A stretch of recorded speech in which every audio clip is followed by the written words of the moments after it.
Yo, yo, yo. What's up, everybody? Good morning. Good morning, good morning, good morning. It's good to see you. I hope your day's going well. It's good to be here, as always. Day one of Witcher 3, man. This ought to be a good time. Just, precursor, little bit of info for everybody.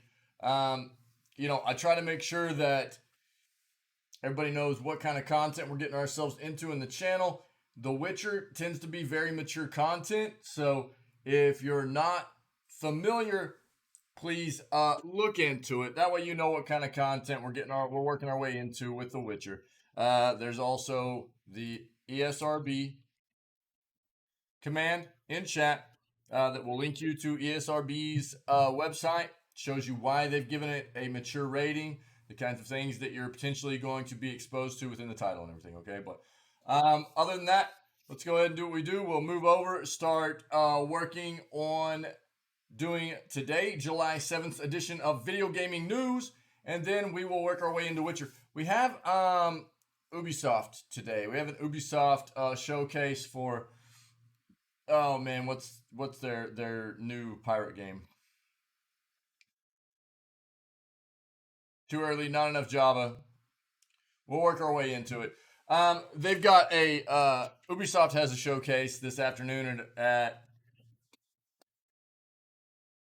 I don't know, roughly 7 hours from now, and we'll watch that probably to end the stream today. Okay, guys. But let's go ahead and do the news, and then we'll work our way into Witcher 3. All right, let's go. Fortnite makes its way to Magic the Gathering with new cards. That's a mashup. Blizzard president defends controversial Diablo Immortal transactions. Of course. Of course they do. Elden Ring predicted to be best-selling game of 2022. That's not a surprise. I'm not diving into that. Is that a surprise to anybody? There's a bit of news that I saw on Twitter last night. Pull up our old Tweeterverse account.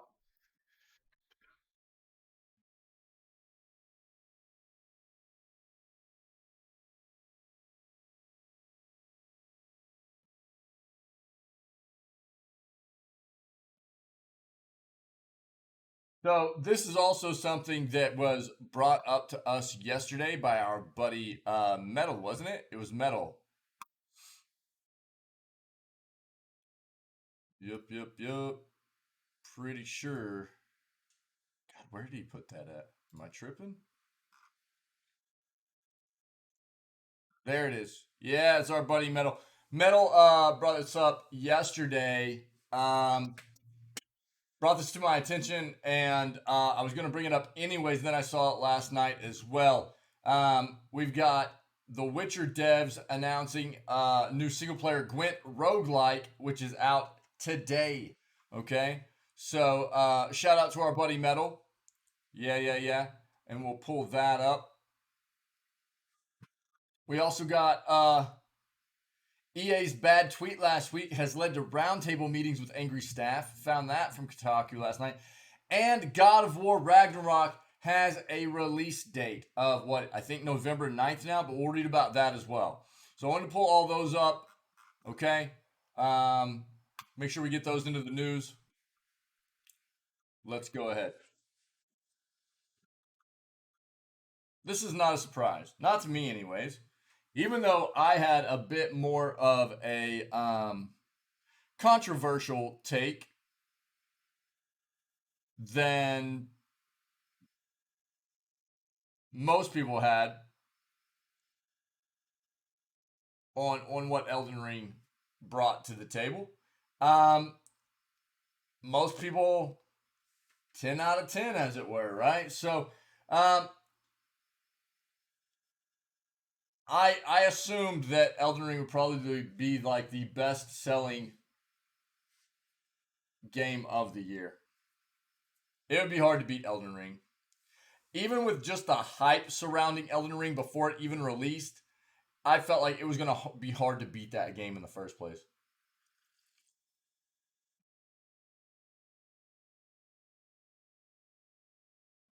I'm not gonna get into the God of War Ragnarok theories and stuff. We're not doing that.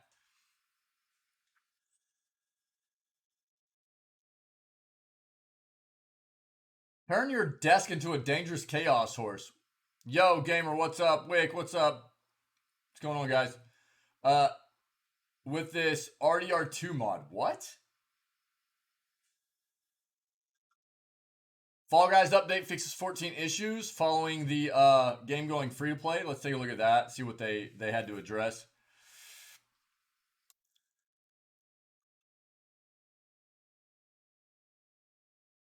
You know, all this stuff we keep seeing. I keep talking about this every. I love the rage with the shake weight. It's perfect. That's funny, dude.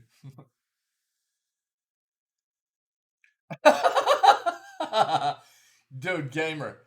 That is definitely a game that does not hold your hand at all. At all. Yeah, no way. Uh-uh. Yeah, they want you figuring out how to get things done there. Mm-hmm. Yeah. I can understand that. I remember doing a significant amount of just like backtracking and going, what am I supposed to be doing now? And having to figure stuff out. Yeah. Yeah. And again, I mean, if you remember, I think the game had some good content in it, but as far as like my overall consensus regarding the game and it was not what most other people's take on the game was. I did not see the game. Honestly, I am willing to bet God of War Ragnarok, even though I probably won't be able to play it when God of War Ragnarok releases because it's only going to be on PS4 and PS5, and I don't have either one of those. I am guessing I would have a much better time playing Ragnarok than I did playing Elden Ring. If my experience with God of War is any indication to that comparison, you know what I mean? Um, this is driving me crazy. Video game sales set to fall for the first time in years. Uh, what's the total title? As industry braces for recession.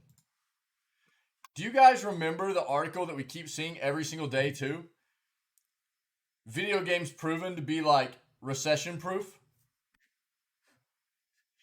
Which is it, dude? And I kept saying it too. I go, they're not recession proof. They're probably recession resilient. They're not recession proof. And now we get this article coming out too, and it's like, I don't know. We've talked a lot about the Steam Deck. I'm not going to jump into this. I think the Steam Deck is turning out to be a very, very, very nice handheld console, especially for PC gamers, right? That's what it's based around. Um, which is really refreshing for PC gamers, um, considering that if you've wanted to do most kinds of mobile PC gaming in the past, to a great extent, you've had to do it on like laptops, right? And it's kind of cumbersome to a great extent.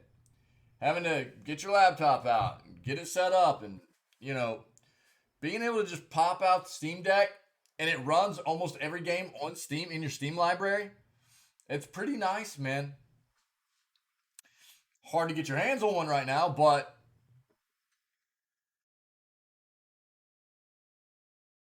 it'll get better. I'm just so tired of all these articles about blockchain game this, Web3 game that, cryptocurrency economy game this, and it's just a bunch of promotional scummy stuff, it seems like to me, man. Just tired of it.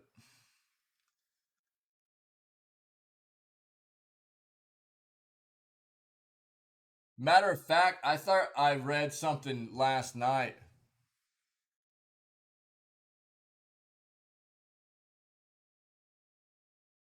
Um, yeah, uh,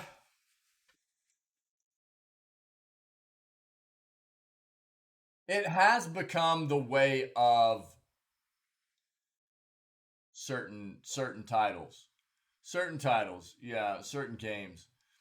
They don't there's not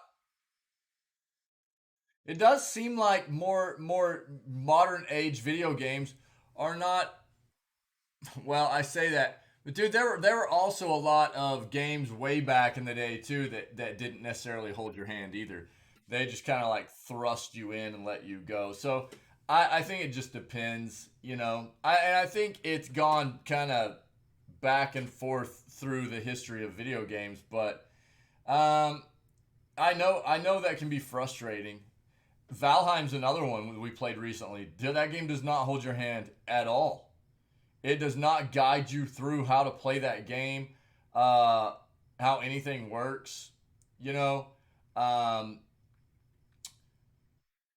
I think the difference being like through history, um, you weren't guided as much because I think that you were limited on what you could do with games to a greater extent. You know, when I think about that and like back through the games that I'm thinking about, like back when I was really young, uh, I'm talking like some really old games where it was like trying to figure out what I was supposed to be doing and things like that.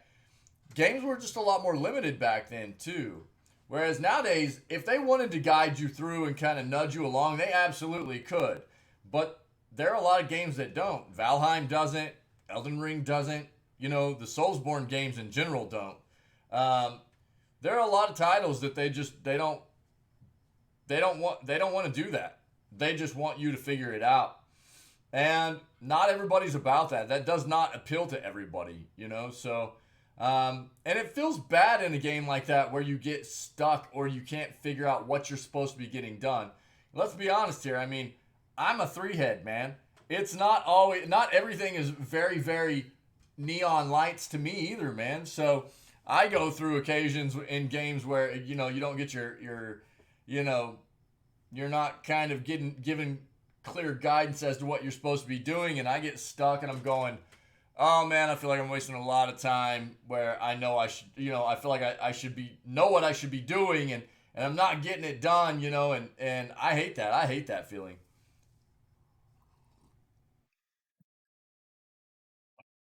Feels good when you figure it out, but it feels terrible when you don't know, you know.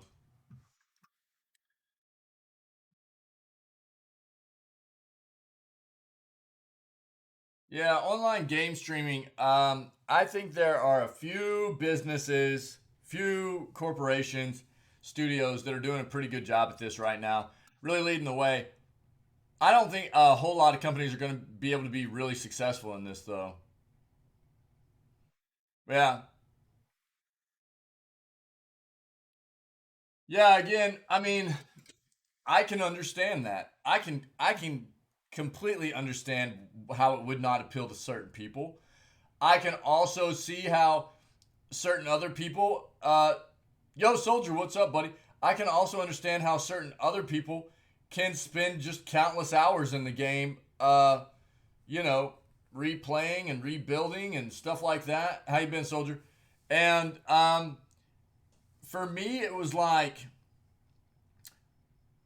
I felt very fortunate to play the game and have some people really be able to kind of give me some nice nudges and good info about things that made the game more intuitive. You know what I mean? Like because a lot of that information just isn't there for the player. And you know, whenever I was playing, doing our playthrough, the people that I was playing the game with, and people in the community and everything, just the tips that they gave were just absolutely clutch for making the game smoother and everything. You know, getting ready for work. Word, buddy, word.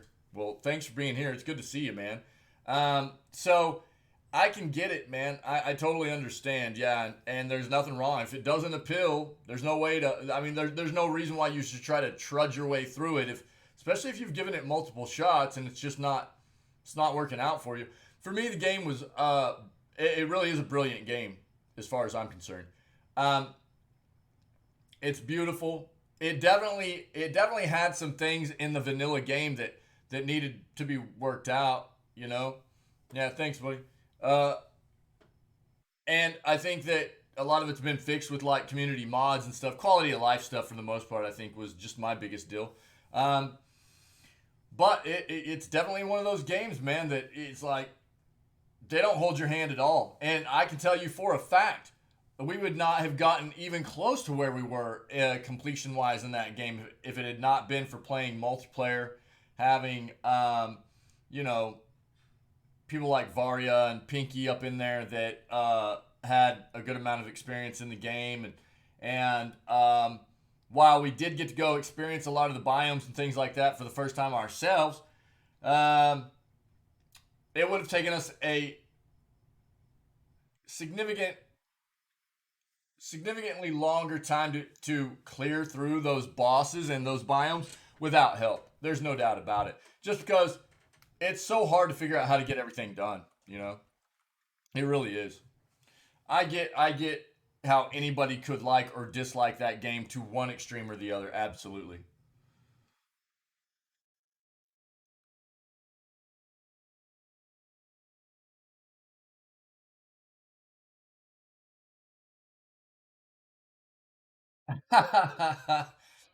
Now, I think that part of that is actually just I think part of that is just getting into the flow of the game and in the building and just letting yourself kind of go with wherever just start doing it. Just start doing it, and then your mind starts to wander and do things. You know what I mean?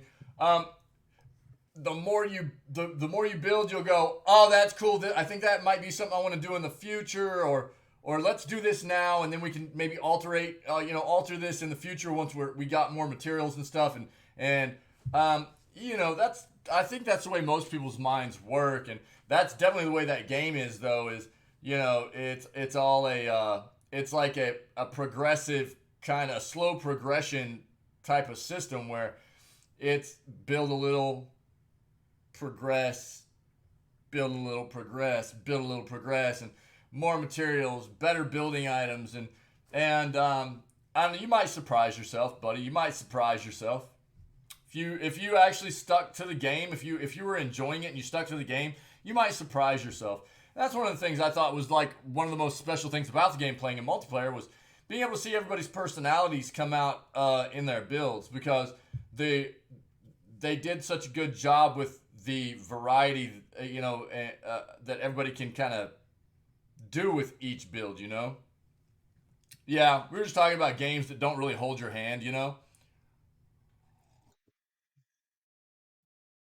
And we just got off on Valheim a little bit. What's up, Pinky? How are you, buddy? Yo, check it out, guys.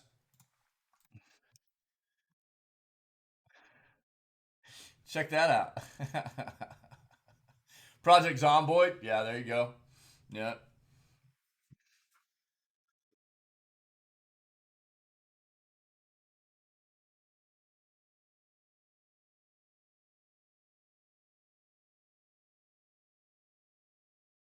Isn't that emote good? I had to pull the quality down a little bit more because it had to be under a meg to upload, but it still looks really good. It looks really good.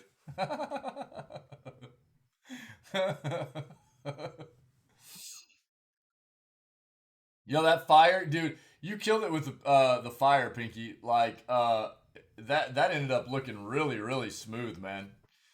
Great job, and thank you, man. Thank you. Uh-oh. We're gonna watch this for Pinky, or we gotta look at this for Pinky. Best pink gaming chair right here. The Pinky, this article's for you, buddy. You like it? You like it? Soldier, I don't even know if you know what that's about. This has turned into a whole like this has turned into a whole thing. There's actually a YouTube video of this like VR experience with Mark Zuckerberg, and he's trying to get you to like take his sweet baby raise, and you can actually it's like you're looking through your eyes in this VR experience, and you can like shake your head yes or no, like actually with the mouse. Touche. Yeah, I guess you're right, Pinky. And Mark Zuckerberg in this VR experience is like really, really creepy. Like his hands like flap around, and his smile gets like big and creepy, and he's like carrying around a knife, and eventually he like stabs you, and then it warns you that like he's sending out a hit squad to come after you and stuff. Tabo, what's up? Well, we watched it, and then our buddy Pinky like basically took took Zuckerberg's body from that video with the knife, got a clip of my head and put it on the body, and then transposed the fire into the background of it. Talking about the way this new emote came about. Yeah, yeah, pretty wild, pretty wild. 10 exciting new games coming to Switch. We'll take a look real quick. We'll just skim that. I think we know most of them, but we'll take a quick look.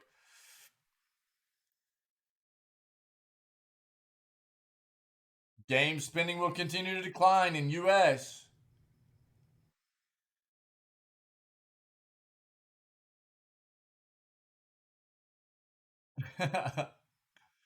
um, and then we see other articles all the time. It's like video game industry's recession proof, and it's like I don't know what to think. Really, I mean, I don't. I there's no way the video game industry is recession proof. It's resilient. It's not recession proof. No way. Yeah, I'm glad, man. Yeah. We've been getting the emotes coming together. I the next one that gets done, the next one that gets done by me is Praise Glob. There's no doubt about it. The next one that gets done by me is Praise Glob. Um, and it might be a two-part combo thing. Might be a two-part combo thing. We'll see. But I gotta work on it. I might work on it this weekend a little bit. We've been getting there, man. We've been getting a lot of emotes done finally. Yeah, we got an amount there. Yeah. Ooh, an eclair, huh? Nice, Tabo, nice.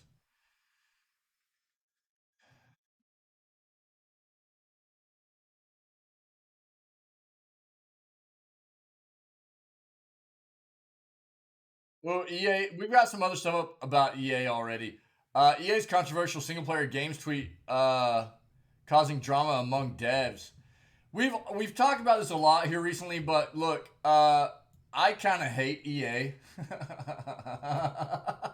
If you didn't know that about me, not specifically, no. Why don't you educate the three head here, Tabo? All right, let's switch this up real quick. Seems misspelled declare. All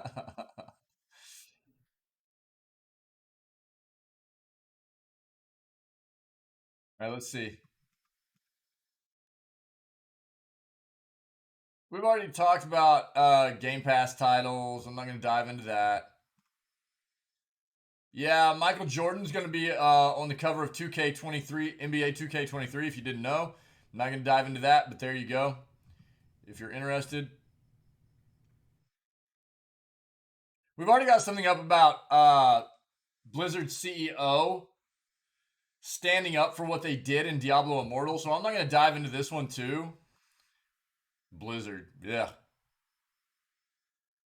It's a chocolate lightning. Cool.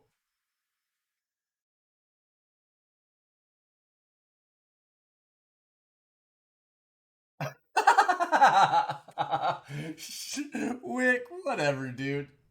You're such a troll. Oh man. I was like, what are you talking about?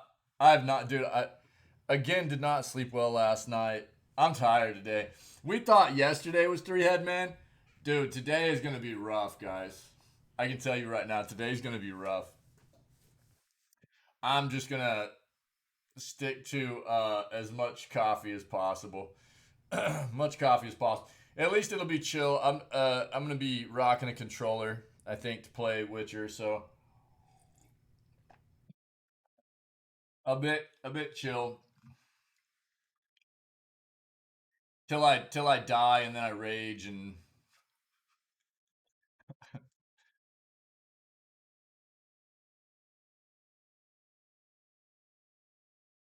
No, I'm not going to dive into that today. We might, if it's back in our news tomorrow, I'll dive into that. We've already got quite a bit this morning, so.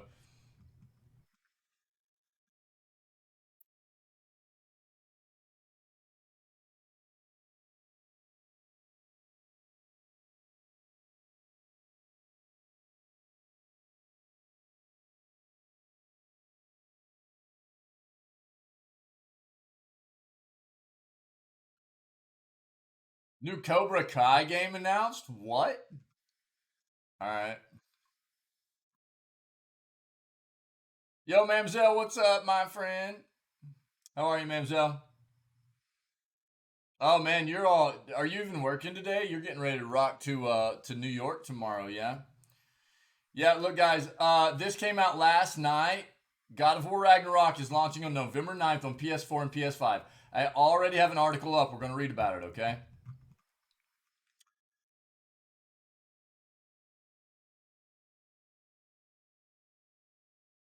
Sue Bird and Diana Taurasi are on the cover. Are the cover stars of NBA 2K23 as well. So there you go. Looks like Nintendo's going to announce a Switch Pro very soon. All week and next week. Oh, I didn't know you were off all this week. You probably told me that. I'm sorry. I'm sorry.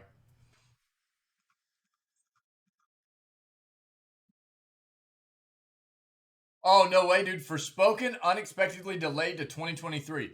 Yo, if you do not remember what Forspoken is, Forspoken was a game that was supposed to come out in what, March? February or March? This is Microsoft's big introduction to direct storage for PC, especially. Um, and then it got delayed to October. So it was like right before it released this year. They're like, "Hey, we have to push it back." Everybody's like, "Okay." And it's this game that's been hyped up for a little while now. Now they're saying it's not going to come out until next year. Wonder what's going on there.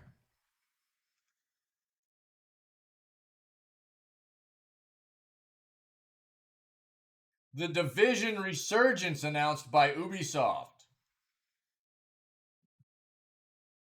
We'll take a look at that as well. All right, let's stick with those. That's a good amount of articles for this morning. Um, if that's true, Mamzelle, you guys just must be missing each other because I literally see both of you like every single day at different times. Um, a new Cobra Kai game has been announced for Switch, PC, PS4, PS5, Xbox One, Series S, X, and it's set to release this fall. More specifically, developer Flux Games and publisher Game Mill Entertainment have announced Cobra Kai 2 Dojo's Rising, a sequel to 2021's Cobra Kai The Karate Kid Saga Continues, a game that, despite being budget, boasts a very positive Steam user review rating. Okay, I didn't even know they came out with a game. Did anybody play that? Right now, there's no word of a specific release date or platform. Further, there's no debut trailer accompanying the announcement, which is odd, not only because trailers usually accompany game announcements, but because it is an announcement for a game that's out soon. Quote, the Cobra Kai saga continues with Cobra Kai 2 Dojo's Rising, reads an official pitch of the game. Eagle, Fang, Cobra Kai, Miyagi-Do, which is your dojo? That choice begins your journey, but then it's up to you to recruit the most powerful team as your master, your fighting style, and battle to solidify your dojo's legacy as the All Valley Karate Grand Champion. Live or die, man. Key features, exciting game modes. Jump into story mode and immerse yourself in an exciting new storyline that will have you fighting your way to the All Valley tournament or play Cobra classics and relive epic moments from the show and more. Select your dojo, build your strength, choose from the dojos we named before, increase your skills by collecting chi and coins, recruit and train new members to become the most powerful dojo, and seal your destiny as the grand champion of the All Valley Tournament. 28 playable characters, increase your powers, online versus tournament. Cool. All right, man. If you're into the Karate Kid and Cobra Kai and stuff, there you go. Now you know Wick is avoiding you.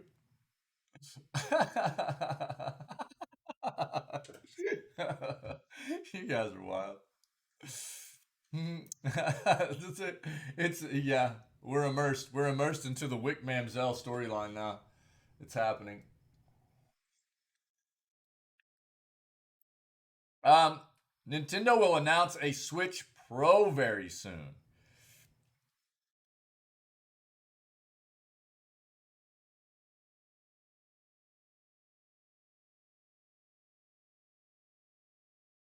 Hmm. New evidence has emerged that suggests Nintendo are gearing up for a big announcement. Seems like they intend to showcase the Switch Pro. Here's what we know so far. Uh, Nintendo's secretly been trying to prepare for the reveal of the Switch Pro, but this is the internet full of would-be sleuths. So, needless to say, a trail of breadcrumbs has been discovered that leads directly to Nintendo HQ. Um, as first discovered by known leaker at Shokio YT, several pieces of evidence suggest that Nintendo are gearing up for a new console release. They've made the YouTube videos of current gen Switch consoles private. They've trademarked NSW, which is used by Nvidia to refer to the Switch platform. They've spent over 66 million yen acquiring raw materials. Here's why that's important. Historically, Nintendo have made the YouTube content of older hardware private when they're about to introduce something new.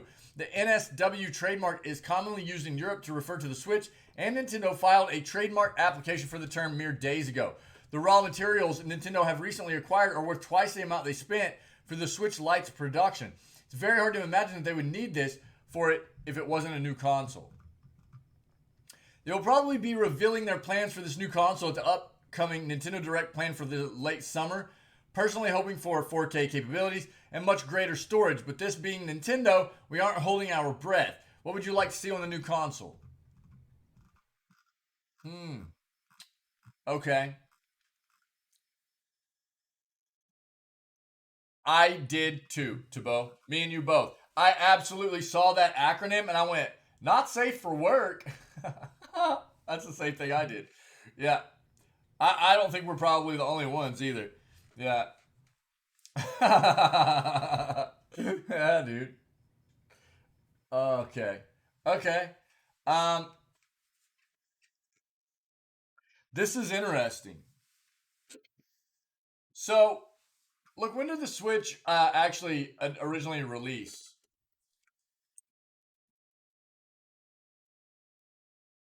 2015, 2016,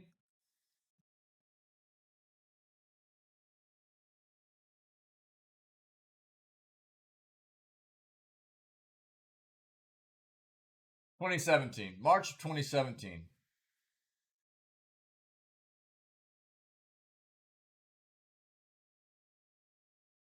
Okay, it's not as old as I thought it was, but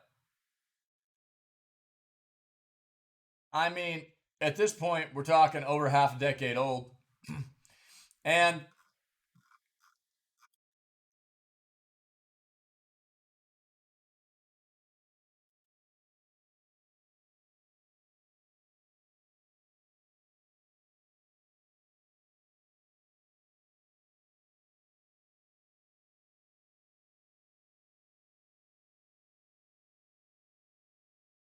yeah, I mean, you take a look at this, right? And this is on par for new console, right? This is on par for new console. You go uh 77 to 83, 83 to 90, which that was a bit of a stretch there, like 7 years. But then like 90 to 96, 5 to 6 years. 96 to 2001, 5 to 6 years. 2001 to 2006, 5 to 6 years. 2006 to 2012, 6 years. 2012, 2017, five to 6 years, right? And now we're talking another 5 to 6 years right now, and but they're not talking about a new console. They're actually just talking about a pro version of the Switch.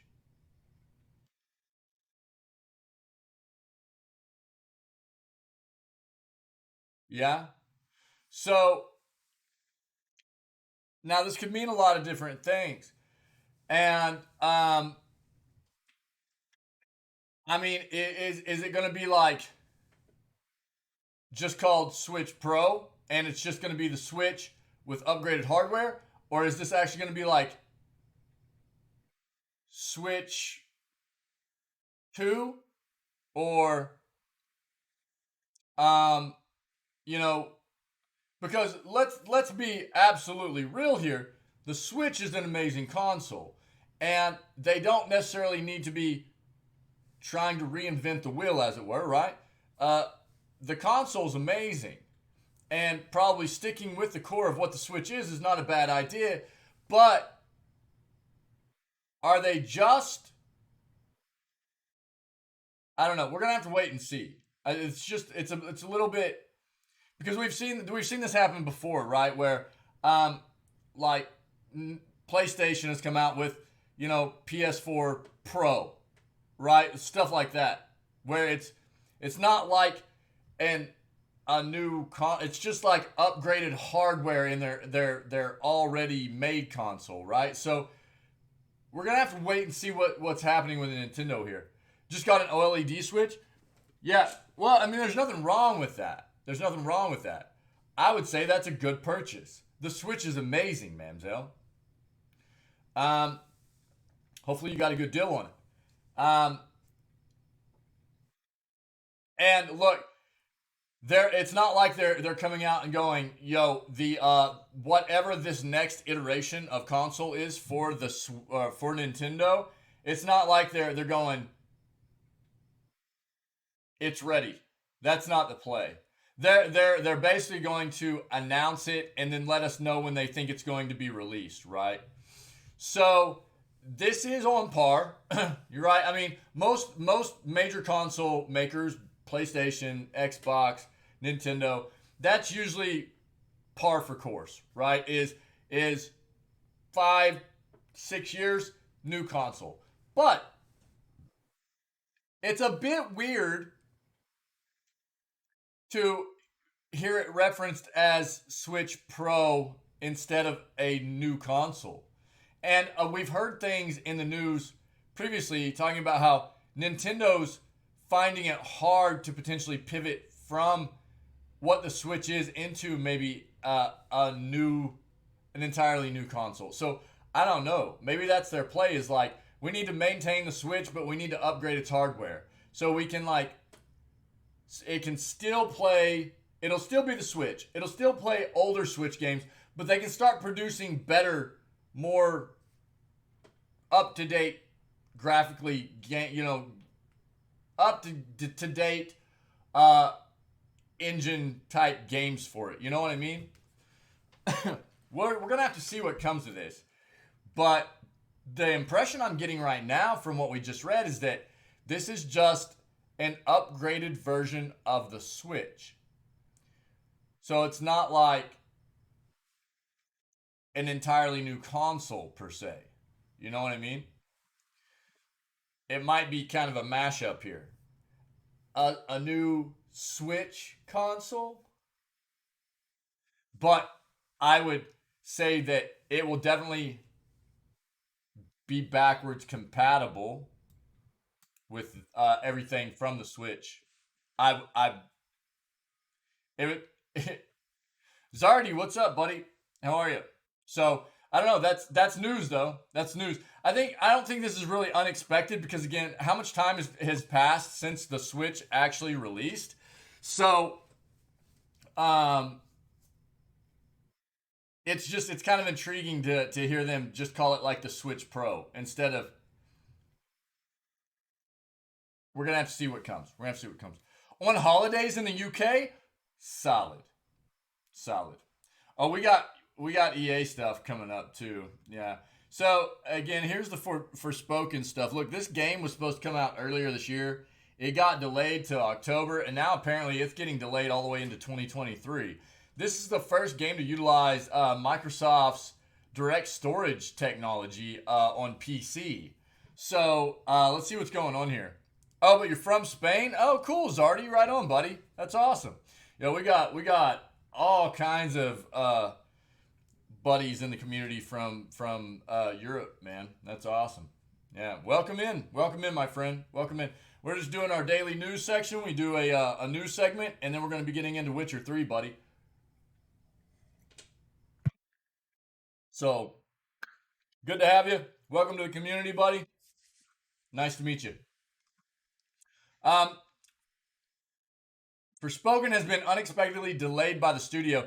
Details are sketchy, but this is what we know so far about what's causing the delay. This game got super hyped at the beginning of the year.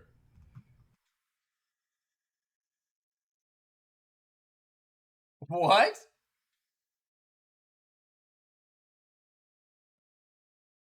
Okay. So the exciting new fantasy RPG that looks simply incredible, and we're all getting hyped to play it. They're saying we're all getting hyped to play it this November. No. They were hyping this game up at the end of last year because it was supposed to release in like March or maybe April. I'm pretty sure it was March of this year. Why was it delayed? Square Enix and Luminous Productions announced Forspoken's delay positively, didn't give us an exact reason for the delay. As a result of ongoing discussions with key partners, we have made the strategic decision to move the launch date of Forspoken. All game elements are now complete, and development is in its final polishing phase. If we take them at their word, we can assume this delay won't be the first of many. It's already the second delay. See, this drives me nuts. They're trying to act like this is the first delay to happen to this game. This is already the second delay. We've been burning enough times in recent years to know that constant delays usually suggest something catastrophic is happening internally. We will find out more about Skull and Bones today. So there is an Ubisoft showcase today for Skull and Bones. We're going to watch that at the end of the stream, okay?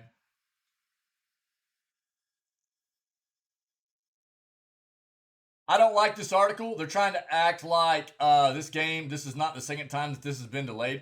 This is the second time Forspoken has been delayed within the past half year.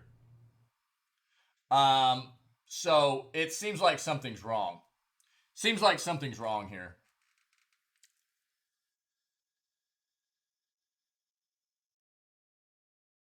Kappa Pinky. It's just an extension of the first delay. Yeah, my bad, guys. Yo, sorry, dude. I forgot that, yeah. I forgot that's the way the delays work nowadays. My bad. The Division Resurgence announced by Ubisoft. Ubisoft has announced yet another the Division video game.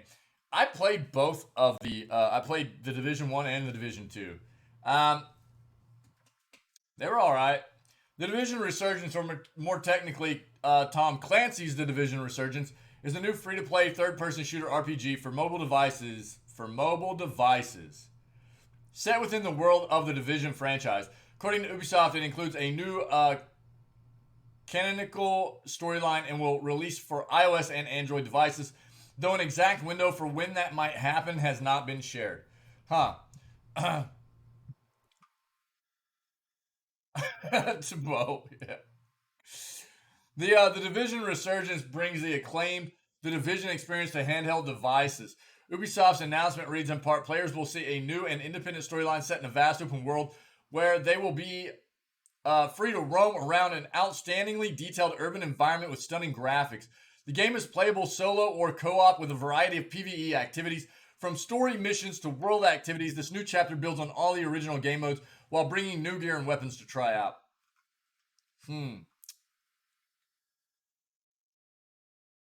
It would appear the story of Resurgence will happen concurrently to that of the Division and the Division 2 in some cases. The announcement specifically indicates that certain key story events from those two mainline titles will be seen from a unique perspective in the Division Resurgence. What exactly that might look like remains to be seen. No definitive release date has been announced beyond the fact that it is coming soon. Interested players can sign up for the chance to participate in an upcoming test at the official website for the title. You can check out all of our previous coverage. Yep. If you're interested in signing up, trying to check this out. So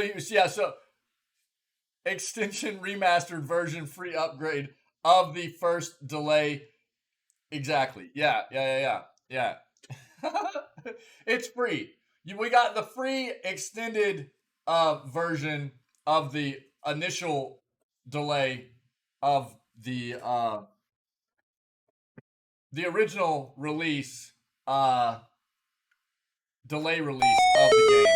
Yo, Zardy, thanks so much, buddy. Yo, thank you. It's or is it Zardy? Is it Z4 Ready? I can't tell.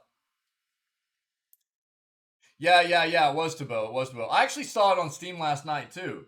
Did you try it, Pinky? And Tabo, you're liking it? I saw it on Steam last night and I was like, oh, that looks pretty cool. It's free on Steam, yeah? It was pretty fun? Yeah, and it's free, right? Valkyrie Elysium looks amazing. Gamer, we looked at that yesterday. Pretty fun, but too short. Yeah, okay. But it's free. I mean, you can't complain about that, right? I'll pull it up after all the news and show everybody. Zardy or Z4? Okay. Cool. Yo, thanks for the follow, buddy. It's good to have you.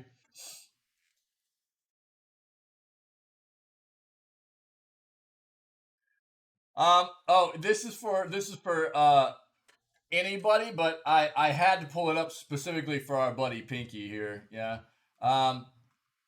Best pink gaming chair. Now they're not saying that all Pinky. Don't take it the wrong way. They're not saying all pink gaming chairs aren't great. They're just trying to narrow down what the best one is, okay? If that is such a thing.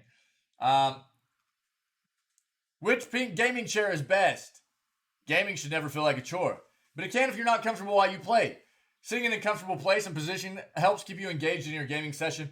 Also crucial for your spine and pelvic health. You gotta keep your pelvic health top notch, all right?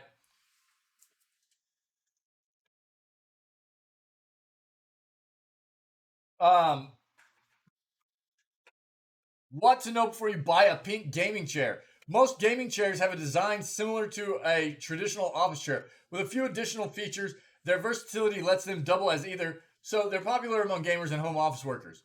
Ergonomics. Yeah. Lumbar and head support. Are they going to give us some... There we go. Look at that guy. Look at that. Perfect. And we're not going to go on to Amazon right now.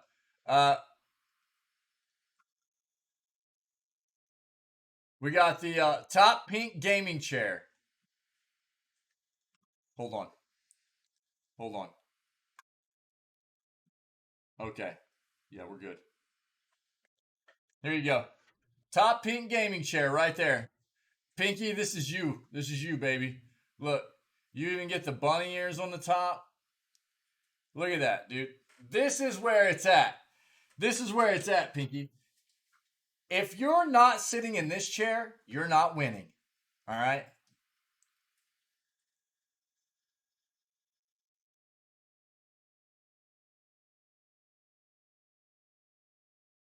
The black sticker, oh, we can paint over that, dude. We can paint over that. No worries. Yeah. We'll just we'll get some like nice pink nail polish, dude. And we'll just fill in all the black with like some nice pink, you know? It'll be fine. Look at that bad boy. Oh, look at that. Fantastic. Oh, look. Oh, so much pink, Pinky. So much pink. All right, what about this? Top pink gaming chair for the money. Okay, here you go, dude. There you go. There it is, guys. Top pink gaming chair for the money, right there. It's very pink. Look at that room. I can just see Pinky with his luscious locks, that I can't confirm because I've never seen, but I'm still waiting on. This one, truly a masterpiece. This one, I still need a pic of the hair, Pinky, at some point, dude. I gotta see the hair, dude. But there you go, top pink gaming chair for the money. Worth checking out. That's not pink. It is not worth checking out. All right, look, if you're into a pink gaming chair, then there's your link. All right, guys. But it came up. We had to look at it. Okay. Yeah, everybody knows why. Here we go. 10 exciting new games coming to Switch in July. Okay, so now this month we're gonna skim this real quick. What is this? KLONOA Fantasy Reverie Series, 8th of July. Has anybody played those? I've never played these. Time on Frog Island, 12th of July. XEL, 14th of July. I think I know what this is. You remember Klonoa? Yeah? Is that how is it pronounced Klonoa? Not just like an acronym? It's all capitalized. That's why I wasn't sure. Endling, Extinction is Forever. River City Saga.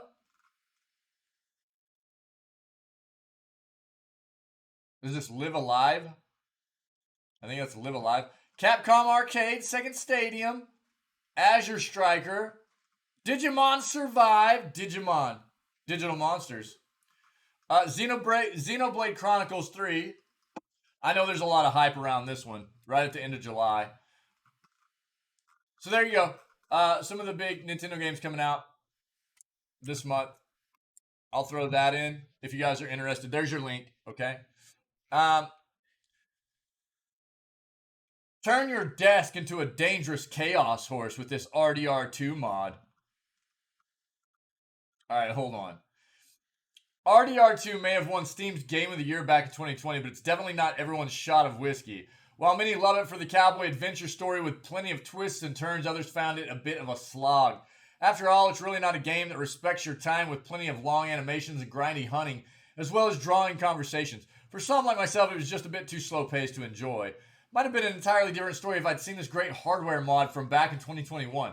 While other people are modding the game to restore Mexico and give Arthur Morgan some daily jobs, YouTuber and absolute mad lad Teenager was turning his desk into a horse, which also happens to be a chaotic, bouncy, and completely terrifying surface for a PC monitor. What? Is it actually haptic? In the video detailing this mod, you can see their process for achieving this real horse feel for his PC gaming experience. He attaches Arduino-powered air cylinders to the legs of his desk. No way. And as the game sends them the horse speed to calibrate the movements. The result is a desk violently shaking in ways that do quite resemble the rocky rampage of a mountain ride, completely throwing off its rider or PC monitor. This is fixed by expertly duct taping the monitor and keyboard to the desk, but it's still just as scary to watch. We all know how much electronics have been violently shaking around. Is this a practical mod? No. Is it perfect in every other possible way? Maybe. It really looks like it recreates the feel of being jostled around by a horse. Yo, if you've never ridden a horse, yo, Metal, what's up, dude? Hey, thanks for putting that in Discord last night. I actually came across it on Twitter last night, too. We've got it pulled up. We're going to read about it. If you've never ridden a horse, yo, Fat Pal, what's up, dude? How are you, man? It really is like, you get rocked, man. It's bouncy. But perhaps a complete desk chair setup is more in order for full immersion. If you're looking at the video and thinking that a horse desk and its chaotic energy is exactly what has been missing in your life, Teenager has a full tutorial provided on their website. Includes the code required to get this mod working, as well as the hardware building steps. Look at this. Look at this. Look at this mod. People are wild, man. We ready for this? Oh no, metal. What happened, dude? If you don't want to talk about it, whatever's going on, buddy, I'm sorry. It doesn't sound good, and I'm sorry. Um, I know that Kita had been having some issues, man. Right? Um,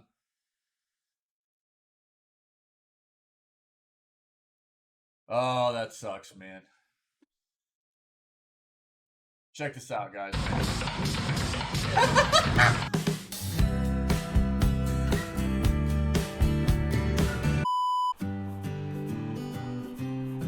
The desk is moving with the horse. No way. The entire desk, Fat Pat. Yeah, dude. Check it out.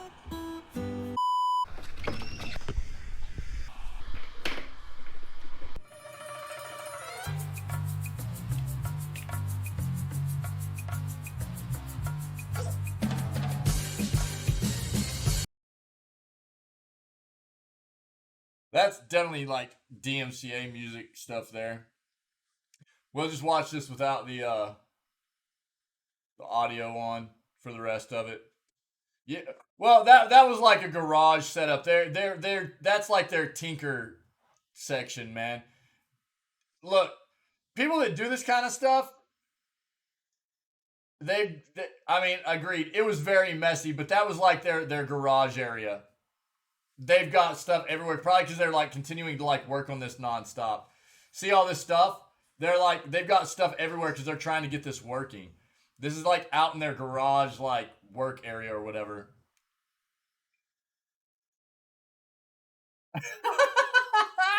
No way!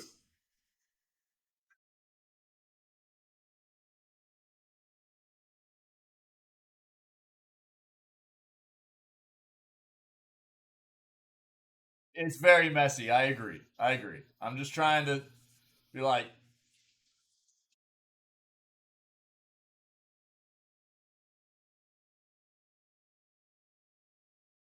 dude, that is hilarious, though.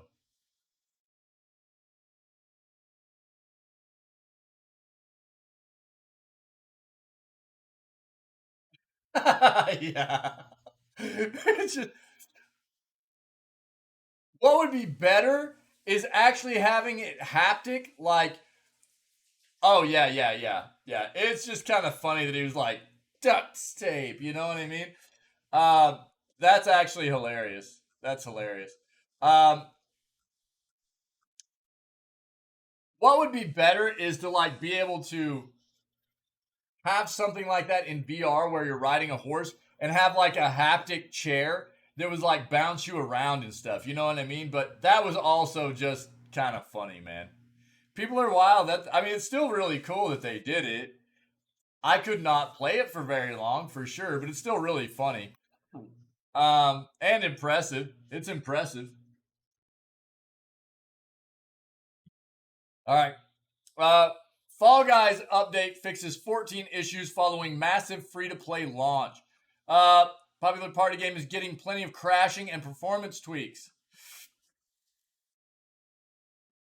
Some of the handier tweaks stop the multiplayer game from crashing. The team has managed to fix some issues that occurred after you left an episode during the intro camera, and a Nintendo Switch specific problem that came from reloading into the main menu has also been solved. Other solutions target more hilarious problems, though it's likely for the best they've been fixed. In some cases, players were unable to break tiles on Hexagon and would appear to be floating. Inputs would become unresponsive after a player was eliminated, and others became resistant to obstacles like fans while grabbing or being grabbed. If you're interested in the full rundown, patch notes are on Twitter. I'll throw that in chat. There's all the Fall Guys patch notes. Fixed score UI not updating in point-based squads rounds. Fixed crashes after leaving an episode during intro camera. here's all the other stuff down below it too. So there's a lot of stuff to look at there if you're interested. There's all the fixes for Fall Guys.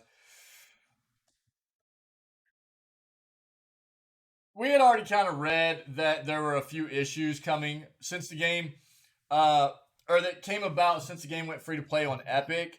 But they've been constantly kind of rolling out patches to address a lot of it, which is what you would expect, right? Spectating everyone looked like they were floating on every map. Really? That's wild. Huh. Might have to look up a video of that. That's kind of crazy. Yo, cool. Thanks, Fat Pat. Thanks. The more you know. Yeah, I mean, we had read that they had their share of issues with the game since it pivoted over to Epic and went free to play, and but they're continuing to address. That's all you can really ask, right? Is that the dev continue to address and patch and try to make the game smooth. My kids have been playing it ever since it went to Epic. Man, they've been playing it nonstop and basically nonstop, and they've really been enjoying it. I think they've run into a few bugs here and there, but for the most part, they've been having a good time. Yeah, it could be. I guess could be. Yeah, I don't know. It looks like they're at least trying to address a lot of it though. So we'll I'm sure we'll still get more. We'll get more news as it continues to play out. Uh, Fortnite makes its way to Magic the Gathering with new cards. Battle Bus will arrive in Magic the Gathering later this month. Really?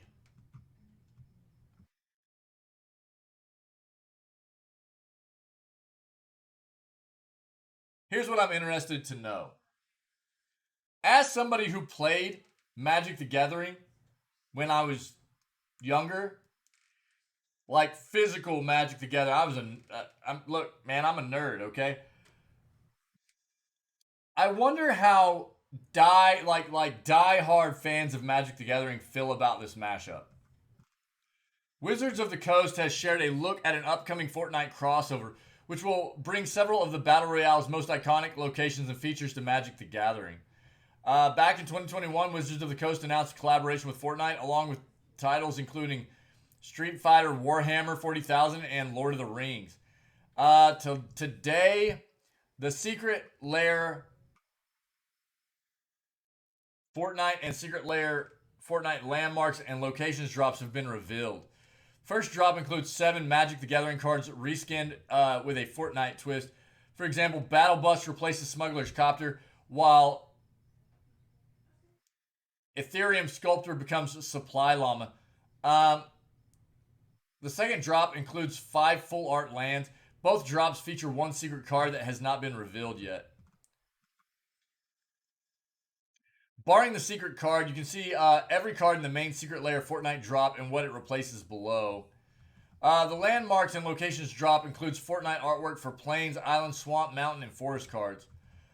Uh, they'll be available to buy from July 21st via Secret Lair's website. Yeah, Wizards of the Coast is no stranger to producing crossovers for Magic the Gathering. They did a Baldur's Gate drop in June. In December of last year, Post Malone announced the start of a collaboration with Magic the Gathering, which kicked things off with the return of Friday Night Magic. Yeah. I think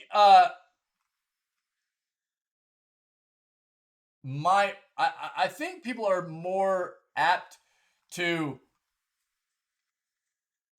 like, diehard Magic the Gathering fans. I think they are more apt to embrace these kinds of collaborations and mashups when they fall more in line with what Magic the Gathering has traditionally been, which is like fantasy, medieval, magic kind of stuff. But when you start incorporating wild concepts like Fortnite into it and stuff, I wonder how traditional hardcore Magic the Gathering fans feel about that.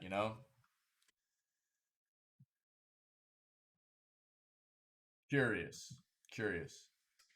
Well, there you go, though. That's what's happening.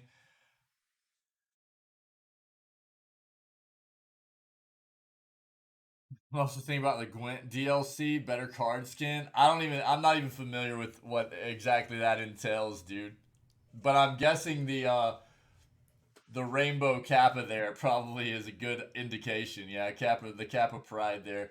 Yeah.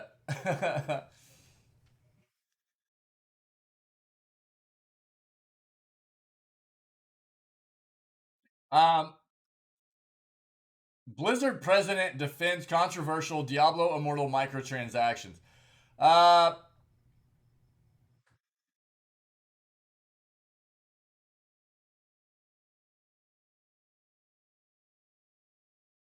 Blizzard wanted to ensure players could literally do 99.5% of everything in the game for free. Oh, really?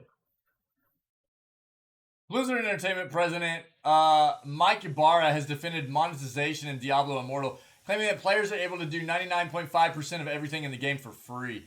Speaking to LA Times, Ibarra addressed the topic of monetization in Diablo Immortal, a topic that has caused the game to become Blizzard's lowest user-rated game of all time.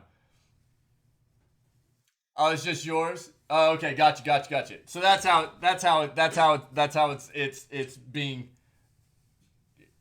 used. I got you. Okay, cool, cool.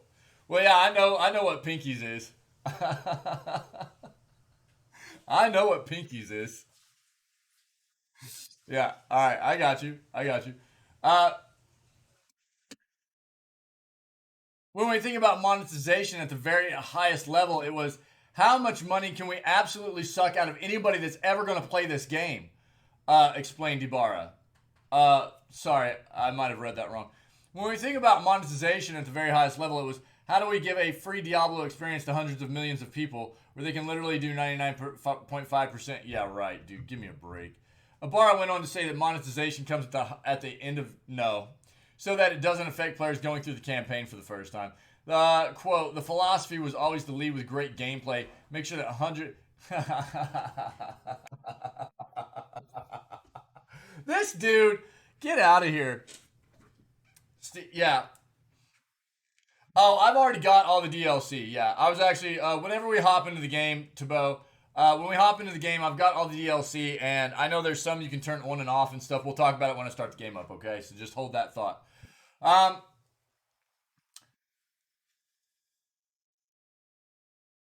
let's talk about this quote. The philosophy was to always lead with great gameplay and make sure that hundreds of millions of people can go through the whole campaign without any cost. From that standpoint, I feel really good about it as an introduction to Diablo. In other words, what Mike Ibarra is actually saying here is our gimmick for this game was what so many other cash grab games have also been, pay to win games have also been, is let's make the gameplay feel really good, not incorporate any kind of pay to win early game. That way, it sucks people in and makes them feel like they want to keep playing because they've already spent a good amount of time in the game and it is fun and they don't want to waste that amount of time. So once they get further into the game, rather than just feel like that time's wasted, they'll just go ahead and pay money to keep playing and progressing. That's what this is. Don't don't you're not pulling the you know hood over my eyes, dude. Come on, man. Right. But the way that this individual is trying to state this is it's a philosophy about trying to get as many people into our experience. That's not what it was, dude. Come on, dude. This is a tried and true gimmick for mobile games, pay to win games, incorporate a fun gameplay mechanic to where you can play through most of the game. You know what I mean? But then once you actually need to progress late game and be competitive and stuff like that, you have to pay, right? And then it's like, oh, I don't want to waste that time that I've spent in the game, and it is fun, and then it's like, well, if you want to keep going, start forking it over, baby. And it's not like they were just asking for like a little bit here and there, right? Let's be real here. They thousands upon thousands of dollars they are requiring from people to actually progress in the game after that point. Um,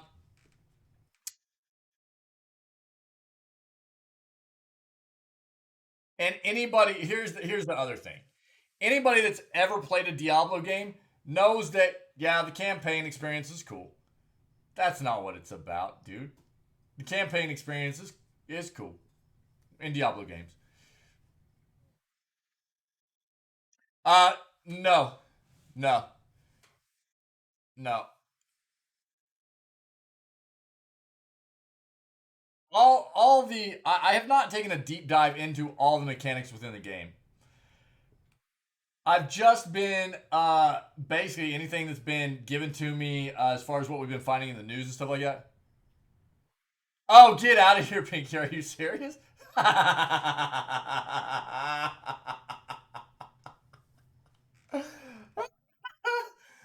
Oh, dude, that is wild. Well, there we go, dude. I mean, and look, yeah, I mean, campaign in most Diablo games has been cool. It's been fun, right? But where it's at is that end game progression. You want to get end game, you want to get high level, you want to keep getting better gear. That's where it's at, man. And you're not going to keep progressing at the end game level unless you start forking over all that cash, dude. Yeah, well, and I think that's where we had read articles before that were talking about like the massive amount of money you would actually have to spend to get fully in game. Or they were talking like over $100,000 US, man. Um, as so far, right? Yeah, this will like escalate as we move for the game moves forward, no doubt about it. But I mean, again, my big thing here was like, and I addressed this early on, like when the game first released. I was like, and I think it was a conversation that Gamer and I had because Gamer tried it out a little bit, and he's like, the game's actually kind of fun. I haven't had to pay anything yet, you know. And I was like, well, that's the way it works. You know, that's the way all these games work. It's like they want you to feel like you're having a good time. They want you to feel like initially you don't have to pay anything, and but that's the way this entire like pay to progress kind of gimmick is incorporated in games. Yeah, they want to suck you in. They want you to want to keep playing the game. They want you to be like, oh, this is fun, man. I like this. I want to keep going. And then then they hit you with it, right? Then they kind of blindside you and go, oh, oh, well, now you're at that point in the game where if you want to keep going, we need that money, baby. And we need a lot of it because we're Blizzard. Um, Ibarra added that Blizzard is aware of complaints regarding microtransactions and implied that a high rating and over 110,000 user reviews on Apple's App Store means the complaints do not represent the entirety of Diablo Immortal's player base. Get wrecked, fool. As far as I'm concerned, this individual can get fired out once Microsoft acquires as well. Despite what Ibarra says, the topic of monetization has been highly controversial among players. Earlier in the week, guide site Maxroll announced that it would be halting its Diablo Immortal coverage due to the game's predatory pay-to-win system. Good, dude. Good. Oh, okay, Tabo. Yeah, again, I'll probably have to have you put that in chat again whenever we start the game up because there'll be text that I probably won't. It'll be hard for me to find it again. Um, but once we get the game up, I appreciate it, dude. Um, Maxroll was a really great site for us playing Lost Ark. I loved Maxroll's site, and I'm glad that they decided to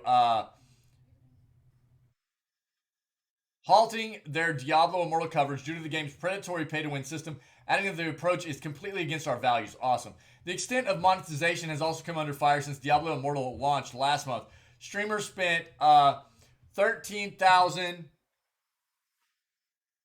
That pounds. Getting just one gem before deleting the game in protest. Uh,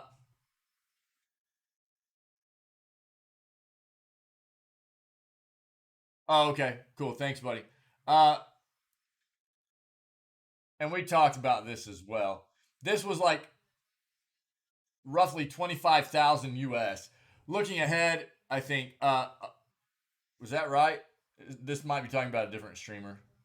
Looking ahead, Ibarra says Blizzard aims to release more Diablo content more consistently and aims to release games on more devices because just releasing games on PC doesn't serve people playing games today. Yeah, yeah. Nice. Nice. Get wrecked.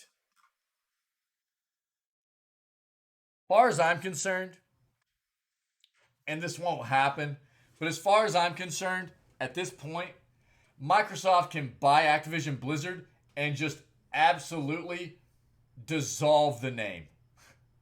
Just get rid of the name Activision Blizzard, take all the IPs and just put them all underneath Microsoft, and just absolutely start all over. Just pull everything underneath Microsoft.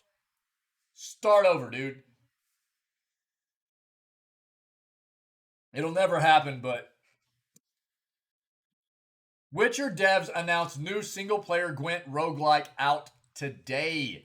Our buddy Metal made us aware of this in Discord, and yeah, yep, yeah. As far as I'm concerned, Tabo, yeah, those corporations can just fade away as far as I'm concerned. Uh,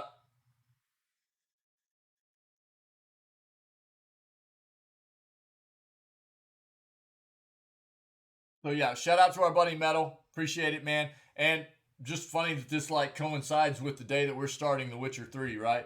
Witcher devs announced a new single player Gwent roguelike out today. CDPR's new standalone expansion sounds perfect for Gwent freaks like me.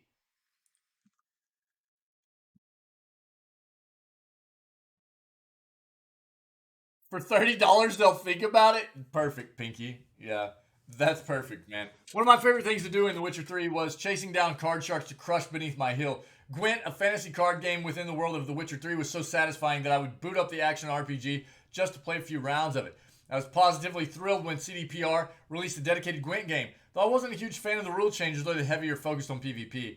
Turns out a lot of the other players weren't either. Announced today, Gwent Rogue Mage is a new roguelike that aimed at fixing both of those problems, and it's out tomorrow, today, for PC, iOS, and Android. CDPR told IGN they wanted to give Rogue Mage technically a standalone single-player expansion for Gwent, a PvE focus while returning to the Witcher 3 version of the card game. Players start with 12 cards, add more while exploring the procedurally generated map.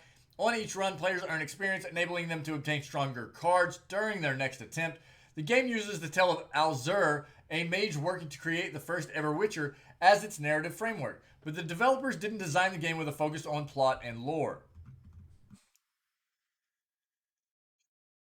We hope that players will get enough immersion from the narrative to complement the gameplay first formula. We do not expect the story to be the main reason for players to appreciate this release, said the game director Vladimir Tortsov. This gameplay first approach is also reflected in the expansion's themed decks, which revolve around certain Gwent mechanics like boosting other cards.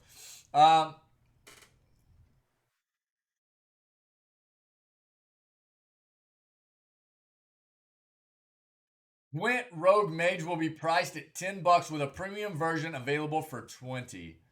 So there you go. There you go. We'll look into it for sure. It's what it's called? What Gwent Rogue Mage? Is that's what it's called? Yeah, should be up and ready to roll. Let me see.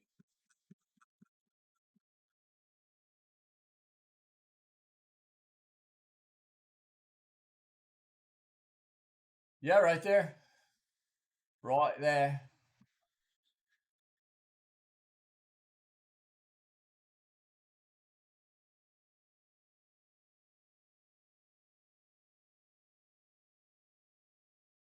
Yo, here's what you save by buying the bundle. Nothing. Cool. What are people saying so far? Mixed? 69% of user reviews for this game are positive. Um.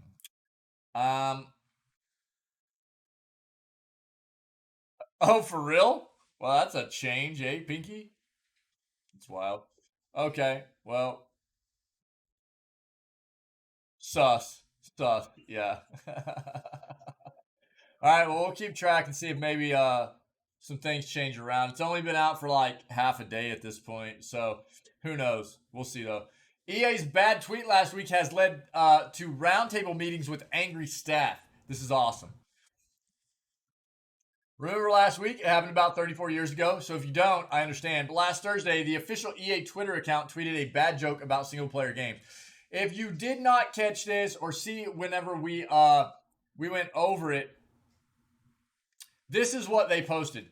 They're a 10, but they only like playing single player games.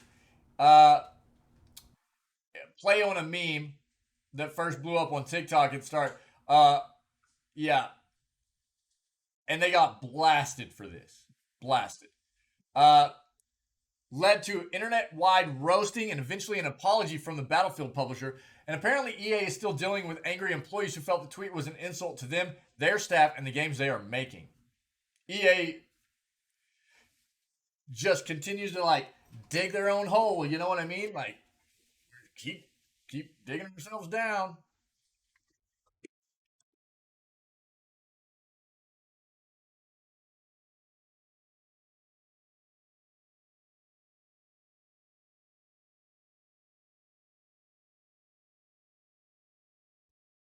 Sorry, guys. Uh, yeah, yeah. The wife leaving. Um, okay, I'll check it out. I'll check it out.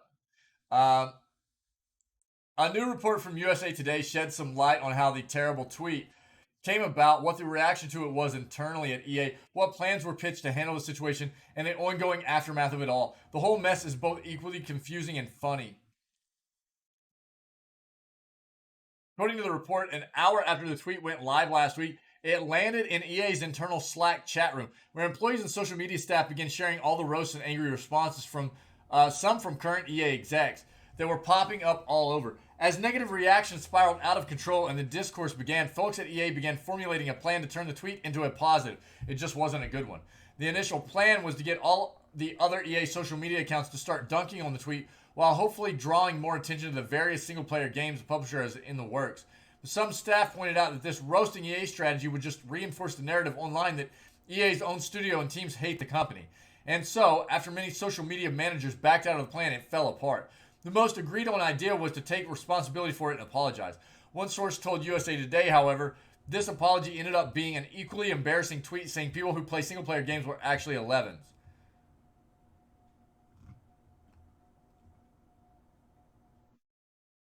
Yeah, you guys are idiots. While the internet moved on to its next target, higher ups at EA are continuing to deal with fallout from the tweet. USA Today reports that the FIFA publisher is hosting, well, only FIFA publisher for the next iteration, then they're done. Hosting roundtable discussions and team meetings with executives who felt the joke was an insult to the games they're working on and the staff making them. The biggest, like, the funniest thing about that whole situation is EA's multiplayer games of late have been trash, and their single player games are the only thing that's been like decent about them. As for how this happened, well, it turns out EA's official Twitter account isn't run by anyone from EA or its social teams. According to sources who spoke to USA Today, it's very likely the person who tweeted the soon to be infamous joke had no idea how poorly it would be received online. Further, sources say that the staff running the Twitter account are all new and that most of them aren't really game industry people and likely had no idea about EA's long bad history.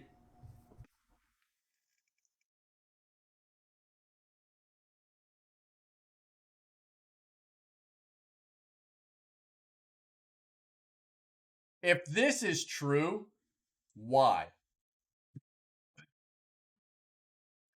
As important as social media is to most businesses, Why, in a corporation, a business as big as somebody like Electronic Arts, are you going to have a new staff member managing your Twitter account and not be a game industry at least informed about your games and your industry and get yourself into this kind of situation? This just reinforces the fact of how idiotic EA is with the way they manage their business. That is the dumbest thing I've ever heard. Is everything you're going to tweet, put out there on social media going to be have to do with your games and game histories? No. But do the people that are going to be managing that account need to have some kind of decent knowledge about that kind of stuff? Absolutely. To avoid this kind of situation.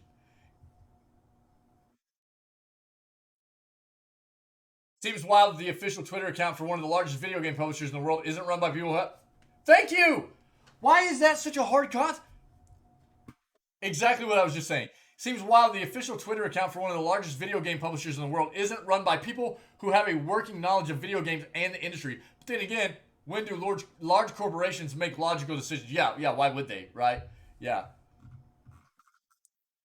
Just another example of EA being absolutely ridiculous and just terrible. Same thing. Drama among developers.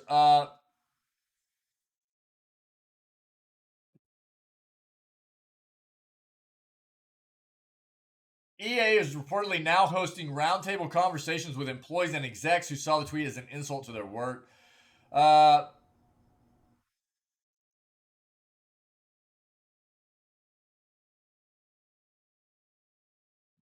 and again, just like we were saying, like Respawn is hard at work on Star Wars Jedi Survivor, which is slated to release in 2023. One of the major single player only hits that EA has had over the last decade. You know, and they're going to tweet out some crap like that. Could you imagine? Insane. All right, this is the last article I have up for the morning before we work our way into gameplay, okay? So, if anybody has anything else, let me know in chat and I will try to address if it seems pertinent to video game industry news that maybe we haven't hit on already, okay? And about the trailers. What trailers was I supposed to be watching? I can't remember now, dude. Remind me specifically what trailers. I've not been sleeping well. I'm a bit foggy, dude. Uh, what trailers were we supposed to watch? I remember us talking about it. I just don't remember which ones it was. Oh, the OG Dead Island 2 trailer, right? Yeah. And Goat Simulator. Yeah, we'll watch them in between news and starting up the gameplay. Cool. Yeah, thanks. Yeah, dude, I remember us talking about it yesterday, and I was like, oh, geez, dude, what were they? Yeah, thanks, Piggy. Thanks, buddy. Yeah. After this, we'll watch them, dude. Cool. Uh, God of War Ragnarok release date finally confirmed. This is what we had been waiting on. The long-awaited release date for God of War Ragnarok has finally been confirmed by Sony. The Dad Sim, this is what we're going to refer to this game to from now on. Dad Sim sequel from Santa Monica Studio will be released on November 9th this year. In a tweet sent from the official Sony account, the release date was set, along with a link to further information confirming the game launches for both PS4 and PS5. But where PC though? But where PC though? But where though? Oh man.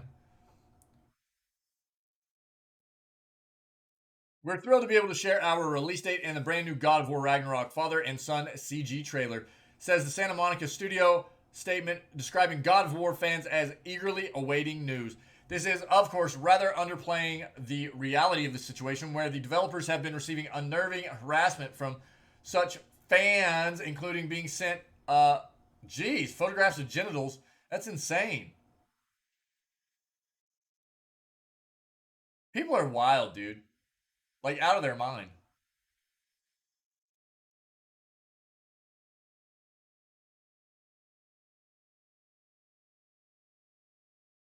Somewhat confirms a Bloomberg report from last month, which suggests rumors that the game would slip to 2023 were false and it would hit November 2022. Yeah.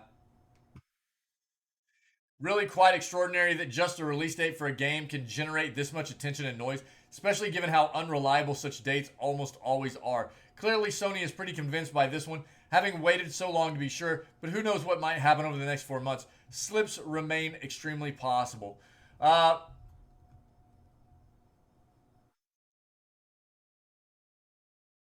For those who still haven't learned the lesson that you should never ever pre-order games, that can be done beginning July 15th.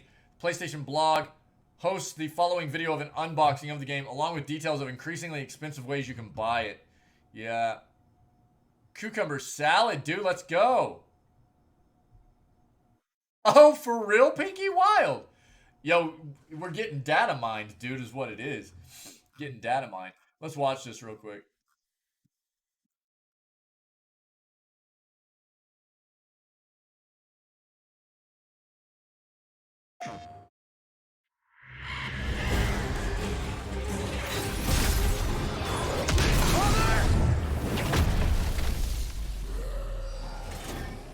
When you are at your weakest.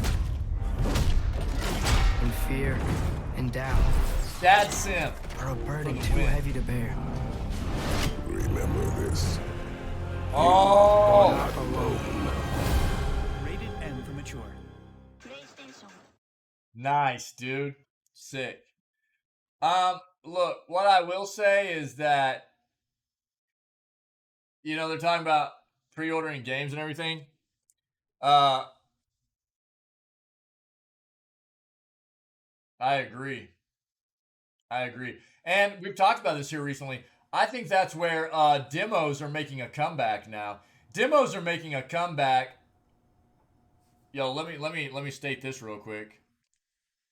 You've got like roughly 2 more hours to get any kind of purchases in on Steam before the summer sale goes away. We're talking legit 2 hours right now. If you have anything that you're planning on buying on Steam, you need to go grab it because you got 2 hours and the Steam sale is going to be gone. Okay. So I don't really get hyped about games anymore. Not very often anyways. The last game I pre-ordered was Elden Ring. I was disappointed. Significant issues on PC. But I was pleasantly surprised with the PC port from Santa Monica for God of War. The PC port for a game that was console only to be PC port, the PC port felt so good. And that is such a rarity these days. To have a game, I feel like, that is like on a certain platform, and then to have it ported over to a different platform and just to be real smooth and polished and feel real nice. Dude, God of War on PC felt amazing. And ended up being easily one of my top 10 favorite games of all time after playing it. Did I rage out a lot? Yeah, because it was brutally hard. We played it on Give Me God of War difficulty, and it was insanely difficult. We still got some stuff we need to finish up as far as killing Valkyries, but it was an immense amount of fun. It was beautiful, and it felt very, very good. So, I don't know. If there was a game right now that I felt pretty good about pre-ordering, it would probably be God of War Ragnarok, to be honest. I don't know of many other AAA titles that that I'd go, I'm comfortable with pre-ordering that. For sure. Absolutely.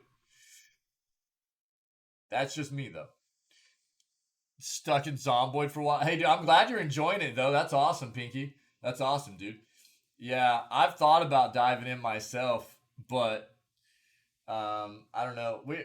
A game that keeps coming up that I want to get into before too long is Binding of Isaac. I want to play some Binding of Isaac before too long. Yeah, I mean that's kind of my thing too. Is I always see games that I still want, and that's so all I bought right now. I bought Stardew Valley and I bought The Forest. That's what I bought right now. I don't even know when we're gonna get to play them yet. But I was like, those are two games we've talked about a lot here lately, and I didn't own them yet. They had decent sales on them. The Forest was only like $5. Stardew Valley, I think I got Stardew Valley and the soundtrack for 8 or 9.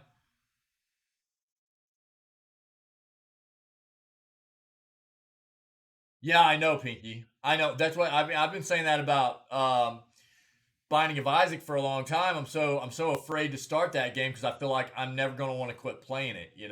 I know it's brutal, but I'm just such a big fan of that genre of game, that type of game that I'm. It's gonna be so dangerous for me.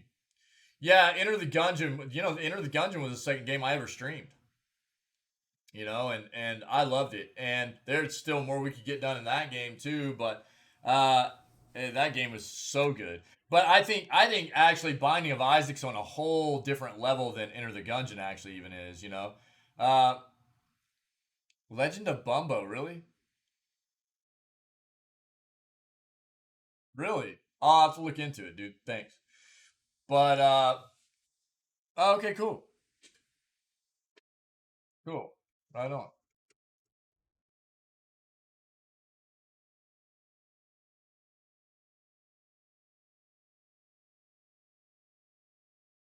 I don't mean to say that like Enter the Gungeon isn't as fun as Binding of Isaac. I think Binding of Isaac has more content. Um, I haven't played both, so I can't tell you from experience. Just from what I know of both games, um, it seems to me like Binding of Isaac has legit more content than Enter the Gungeon. That's all I was getting across. Enter the Gungeon's fantastic. I love that game. I love that game. News was awesome. Thank you guys. It always is. I have a great time. I'm really excited to hop into Witcher 3. We're going to be moving on to that right now. But I'm going to go ahead and close this news segment out. Thank you all so very, very much for being part of this community, being part of the news segment today, and always being a part of what we do here. If you're enjoying the news content, the news segments, then and you're catching this as a VOD on YouTube later, see what you can do about coming and hanging out with us at 6 o'clock a.m. CST, where we do the news segments live every single day to begin the stream, okay? Also, if you're enjoying the content, please consider hitting that like and subscribe button, supporting the YouTube channel, and maybe leave me a comment so we can have a bit of a discussion regarding some of these topics that we went over today, okay? Other than that, everybody just stay healthy, stay safe, be kind to one another, and we'll catch everybody tomorrow for July 8th edition of Video Gaming News. Okay?